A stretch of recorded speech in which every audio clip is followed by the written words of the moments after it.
Situasi yang memungkinkan. Tentu ada saja kemungkinan terkecuali dari partai politik ya. Tentu partai politik yang selama ini di luar koalisi kita tentu tidak. Tapi yang profesional dan kemudian track recordnya bagus, bisa saja. Ada nama-nama yang mungkin Bapak sudah lihat? Oh belum sama sekali.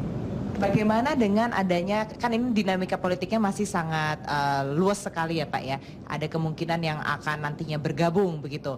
Apakah ini juga nantinya akan menambah jatah 16 itu tadi masuk ke dalam 16 atau justru nanti ditambah lagi dan hitungannya jadi profesional-profesional? Maksimum 16 karena prinsip kita harus lebih banyak profesional non partai dibanding dengan profesional dari partai. Masih adakah kemungkinan itu terbuka nantinya akan masuk lagi? Ya selama itu ada tambahan koalisi sebelum tanggal 20 Oktober, ya masih memungkinkan. Sekarang kita lihat yang dari profesional Pak, 18 profesional ini. Kalau Bapak sendiri kan berangkat dari profesional, melihatnya kategori profesional itu seperti apa? Profesional selalu dilihat dari track recordnya. Itu juga latar belakang pendidikan. Jadi kalau track recordnya pendidikannya katakanlah engineering, kemudian dia punya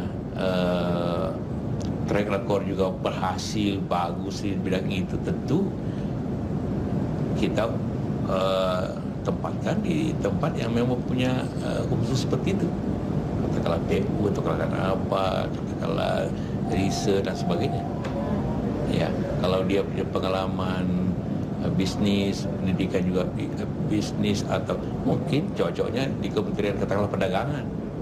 Begitu. Jadi selalu dua hal, selalu background pendidikan dan background pengalaman track record yang baik. Itulah yang kita kriteriakan profesional.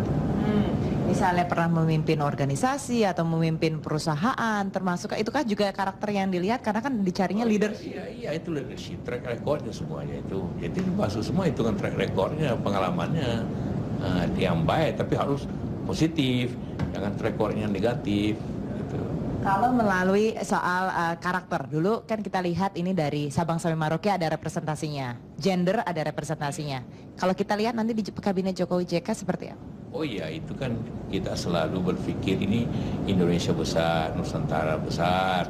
Ini kabinet juga di samping bekerja sebagai pemerintah pusat, juga harus suatu mencerminkan persatuan dan keseimbangan secara nasional, baik itu karena wilayah, baik itu karena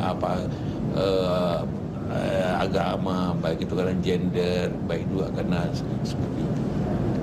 Seberapa besar andil Yusuf Kala Andil untuk nama-nama yang akan nantinya masuk ke dalam kabinet?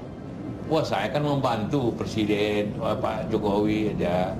Pak, kita ingat waktu 2004 Pak JK tuh begitu punya andil yang cukup besar lah dalam menentukan kabinet. Apakah ini juga kita akan lihat nantinya pada 2014? Itu kan hanya pengumpulan inventarisasi saja yang saya lakukan.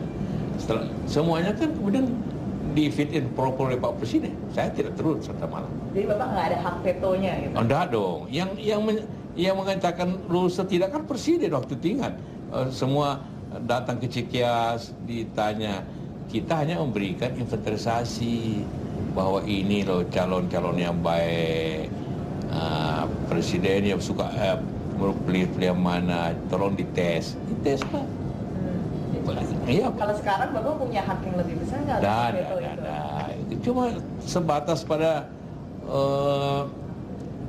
menginventarisasi, mengumpulkan calon-calon yang memang memenuhi kriteria.